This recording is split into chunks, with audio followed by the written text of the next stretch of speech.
Hello, welcome everyone to lecture number 14 of Fundamentals of Computing, which is on algorithms and flowchart.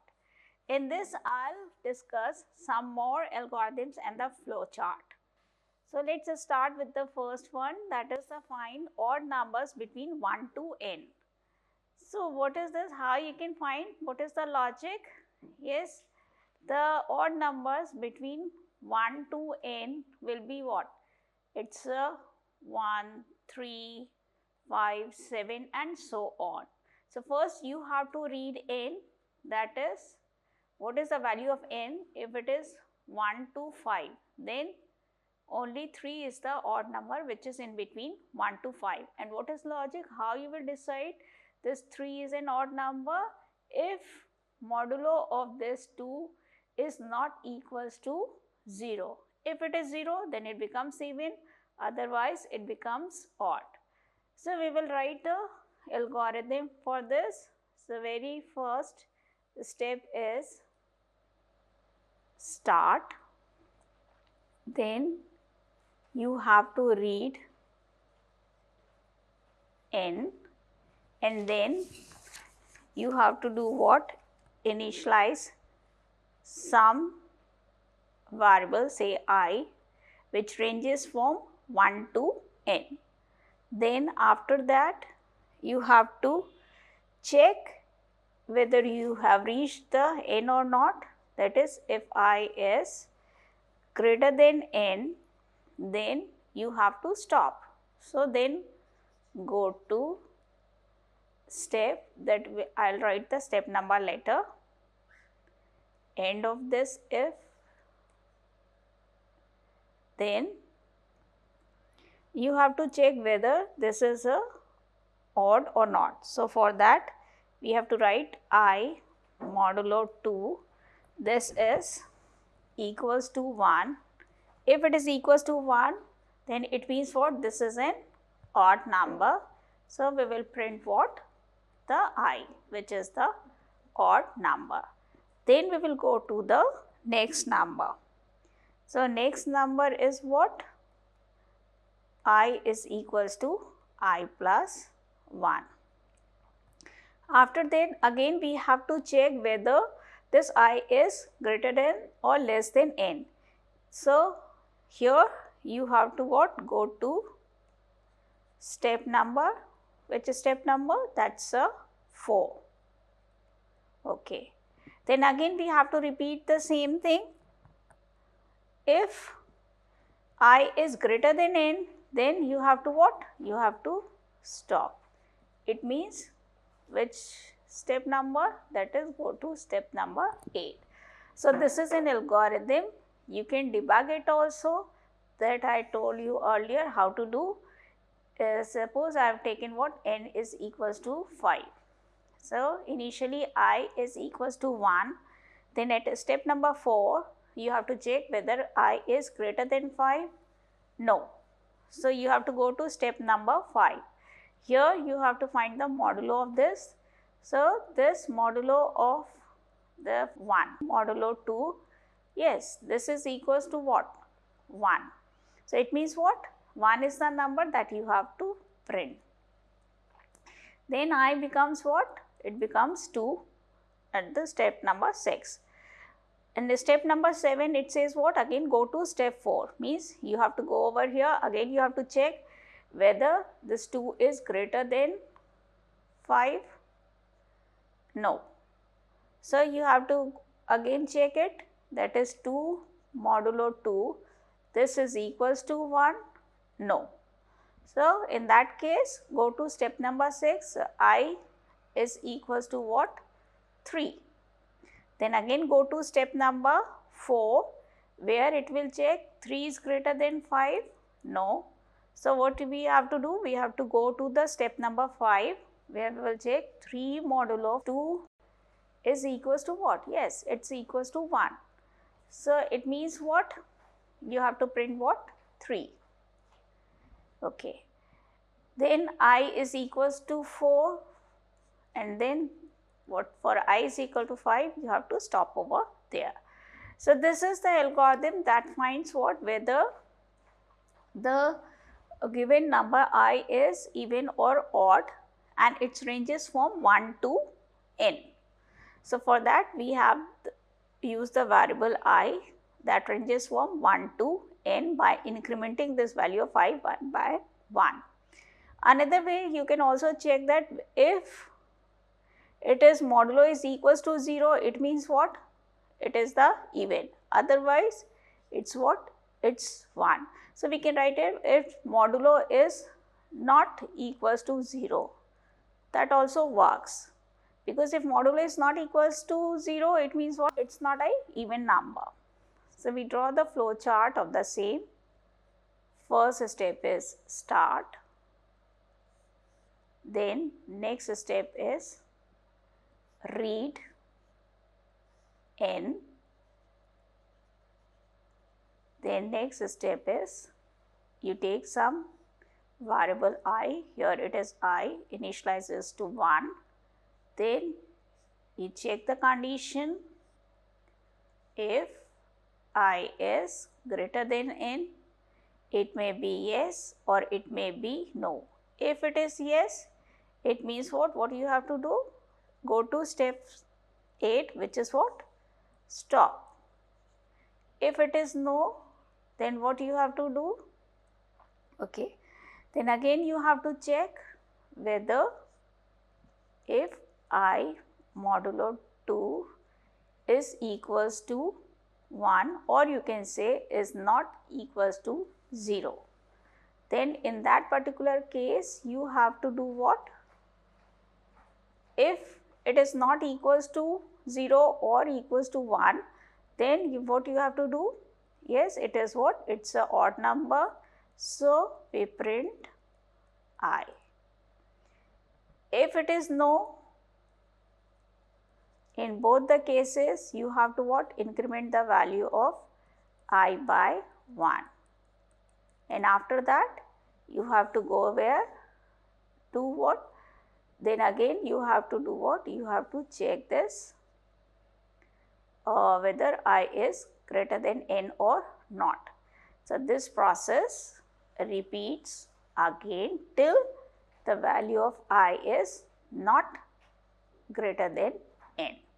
So, this is an algorithm for finding the odd numbers between 1 to n. So, let us take another example. Now, this one is little bit tricky and little complicated, because till now you have done the very easy problems. Here you have to find the Fibonacci series, which is what? 0, 1, 1. So, from here you can see what? Initially for term is 0 and 1. This term comes out what? 0 plus 1. That is the addition of the previous terms. This 2 comes what? By adding what?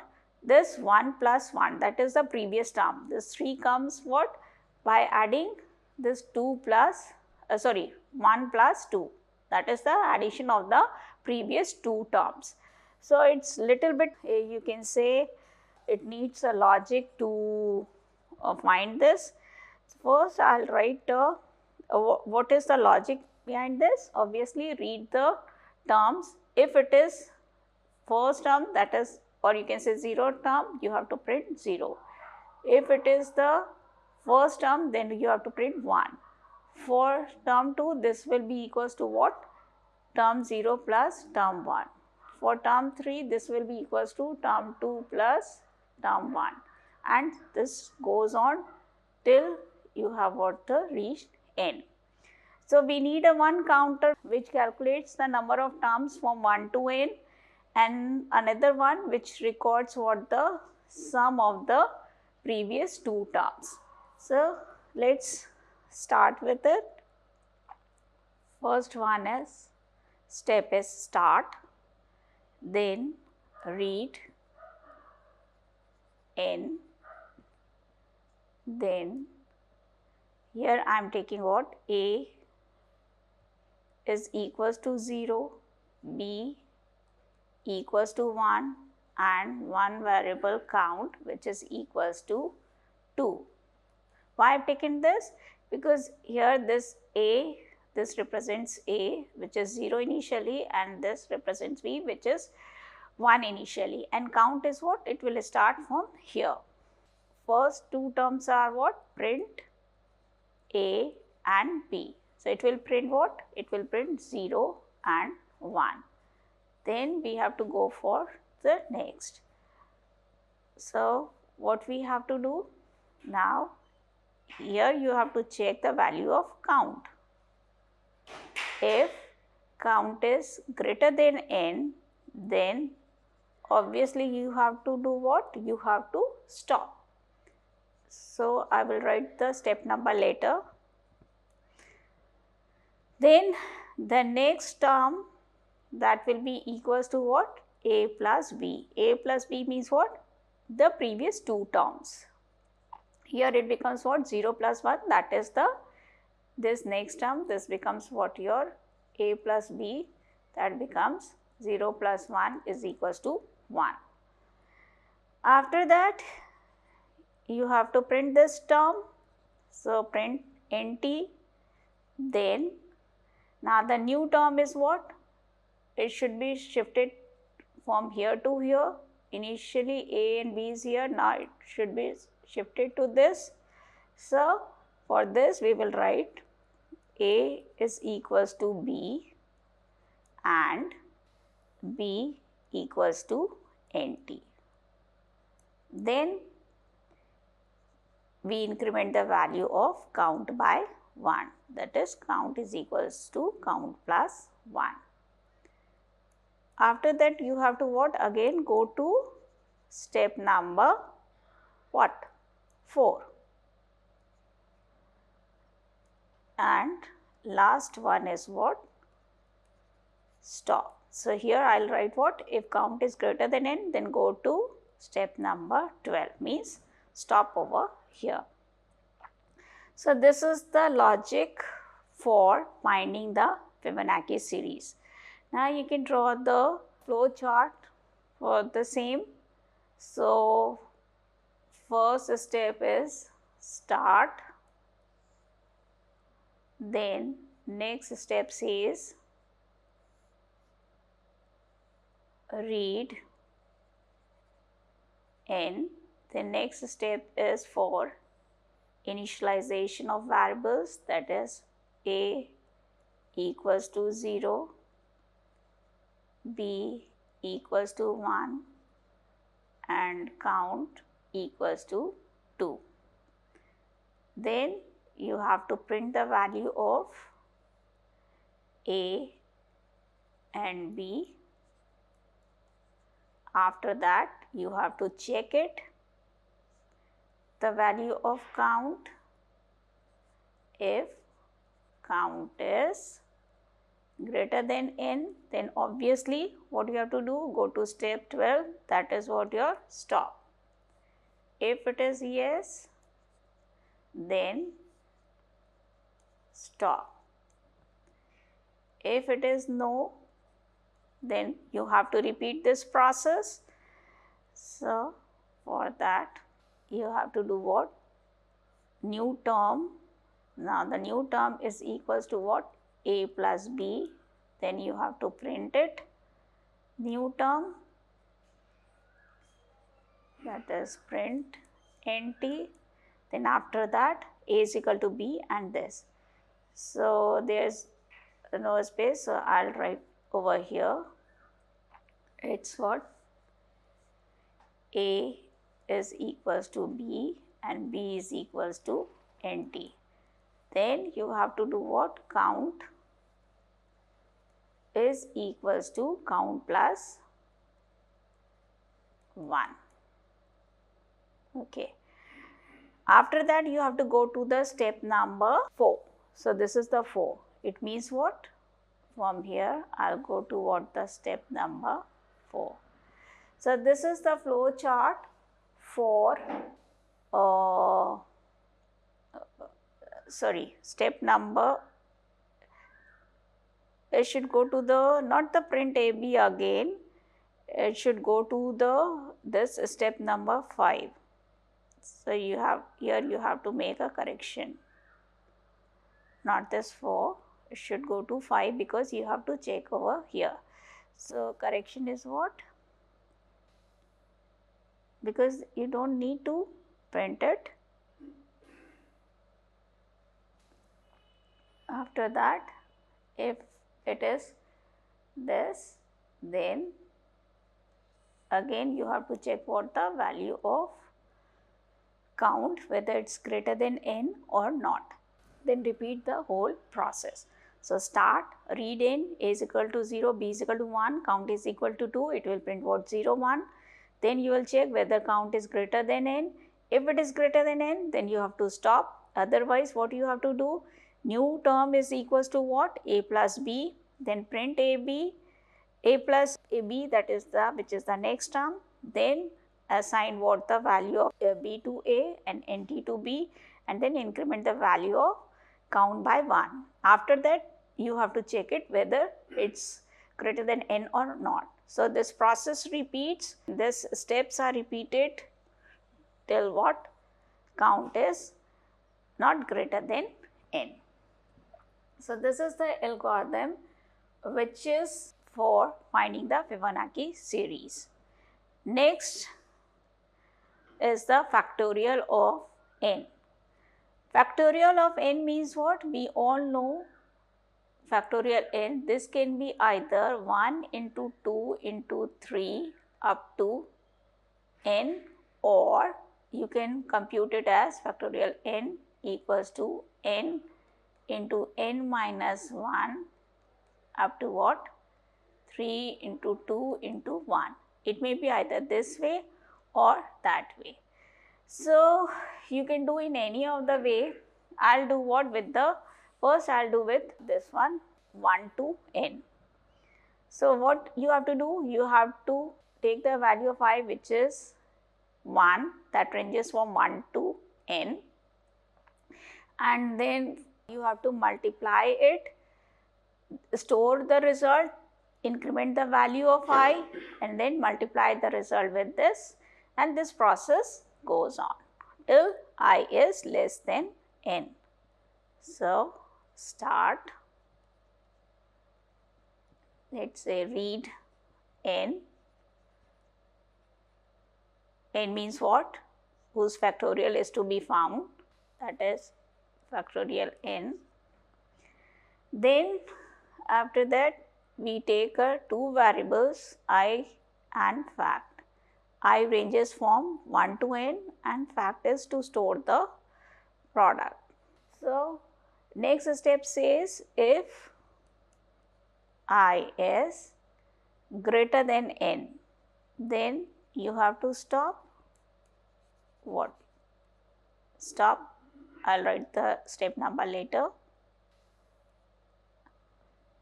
If it is not, then what you have to do? You have to multiply it. So fact is what? Fact into I, that is 1 into 1, that is equals to 1. Then you have to increment the value of what? Value of I, that is I is equal to I plus 1, and again check whether it is less than n or not. If it is less than, then repeat this process, otherwise you have to print the product. So which is what? Which is stored in fact. So where we have to go to where? Go to this step number 4. If it is not, then print what? The fact, which stores a factorial, and finally stop, which is the step number 9. So I'll write 9 over here. So I can debug it whether this is written correct or not. So first say, suppose I want to find the factorial of 4. So n is equals to 4. Initially at the step number 1, I is equals to 1 and fact is equals to 1. Then at step number 4, it will check whether it's 1 is greater than 4. No. So what I will do? Fact is equals to fact into I. What is the value of fact here? It's 1 and value of I is 1. So this becomes 1. Then I is incremented by 1. So I becomes 2. Then again you have to go to the step number 4. This is the 4 where you have to check whether I is greater than n. It is greater than 4. No. So again you have to do what? Fact is equals to what? Fact into I. Now what is the value of fact here? It is 1. And what is the value of I? Which is 2. So this becomes 2. Then increment the value of I, which becomes 3 now. Again you have to go to the step number 4 to check whether it's greater than 4. No. So here fact is equals to what? Fact into I. Here the value of fact is what? 2. So 2 into I, value of I is 3, that becomes 6.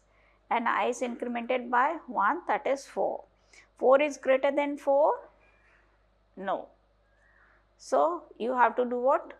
Again compute the value of fact, which is what? 6 into 4, that is equals to 24. And increment the value of I, that is 5. Yes. I is greater than 4? Yes. It means what? Go to step number 9, which is what? Stop. So it means what? The algorithm that we have written is correct. So this algorithm is for what? When we will compute by factorial by using this formula, that is 1 into 2 into 3 into n. If I want to calculate this factorial by using this formula, then what you have to do, I'll tell you later. First I'll draw the flow chart for this one. So first start, then read n, then I is equals to 1, fact is equals to 1. And then you have to check if I is less than or maybe greater than, that's up to you. If it is greater than n, if I take this, if I is greater than n, it means what? You have to stop. Otherwise, what you have to do? You have to calculate fact, which is equals to fact into I, and then increment the value of I by 1, and then go to what? Go to step 4, means again you have to check it. So this process repeats. This is the flow chart for finding the factorial of n by using what? If factorial n is equals to 1 into 2 into 3 up to n minus 1 into n. If I take what? Factorial n is equal to n into n minus 1 to 3 into 2 into 1. So it's like what? If it is for the same 4, it becomes what? 4 into 3 into 2 into 1. So it means what? Here you have to start from where? From the 4. So instead of that, what we have to do? Here we have to take I is equal to n, and here what you have to check? Because till it is what? Less than n, we are moving in the reverse direction, and this I, this will be decremented by 1, because first one is 4, then next is 3, then next is 2, and then 1. After that you have to stop. So for stopping, you can take it what? Whether if I is not equals to 0, isn't it? Or you can say I is, when you have to stop, when it is equals to 1 or it is not equals to 0. Because if we multiply with this with the 0, whole thing becomes 0. So that depends what condition you want to test. So here it was I greater than n, here it is what? I should be what? If you start with the 4, I should be greater than 1, isn't it? If 4 is greater than 1, yes, you have to do this. 3 is greater than 1, yes, you have to do this. If 2 is greater than 1, yes, 1 is greater than 1, for this you have to calculate it. So that depends what condition you want to check. Only thing is what? You have to stop after this. So this is the algorithm for finding the factorial of n. Next one is the find largest among n numbers. In this case, it is little bit different because here you have to read what the n numbers. So here problem is what? Reading the n number. First you have to read numbers, say I said A1, A2, A3 up to what? AN. So first I'll read n how many numbers, that is if n is equals to 4, then it means what? It is what? A1, A2, A3 and A4. So I is equal to 1, read AI. When I said I is equal to 1, read AI means what? It is A1. Then it will check if I is less than equals to n. Yes, I is less than what? 4. Yes. Then you have to go to where? Go to step number 4. So it means what? Again this I is equals to what? This becomes 2 now, and you will read what? A2. 2 is less than 4, yes. So I is incremented by 3 and you read what? A3. Then I becomes 4 and you read what? A4. So this step is used to read the n numbers. Okay. Then we take what? We consider the maximum value. A1 contains the maximum value. So we take what? The large. This A1 is the large. We assume that this contains the largest value. Then we have to compare it what? With the rest of these numbers, A2, A3 and A4. So if A1 is greater than A2, then it's okay. Large is still what? Your A1. But if A2 is greater than A1, it becomes what? Now the large becomes what? Your A2. Then this A2 is to be compared with what? A3 and A4. So this is done in step number 8, 9, 10 and 11. I is equal to 2, then here you have to check if AI is greater than large. So the large is equals to AI. Then we go for the next number, that is the A3. So and check whether still we have reached the last number or not. If it is not, then you have to go to this one again for checking it, the largest number. This process repeats till you reach the last number. And large will contain what? It will contain the largest number that you want to search. You can take an example. Suppose any 4 numbers, say 2, 6, 5 and 8. So this is what? A1, A2, A3 and A4. This number we have read by using these steps. Then we take what? We consider large is equals to A1, means it contains what? Value 2. Then I is equals to 2. I is equal to 2 means what? Now it's A2. A2 is compared with this. Which one is greater? Obviously this A2 is greater. So the large contains what? It contains A2. Then I is equals to 3. I is equal to 3, still you have not reached the last number. So again you will check it. So this A2 will be compared with what? A3. Yes, A2 is still larger than A3. So large is still what? It contains A2, that is 6. Then I is equals to what? 4. It means what? You have taken A4 will be compared with the large. Yes, it contains the value 8 which is larger than this 6. So large will contain here now, it will contain the A4, and then you have to stop and print the large. So this is all about the algorithms that we have discussed.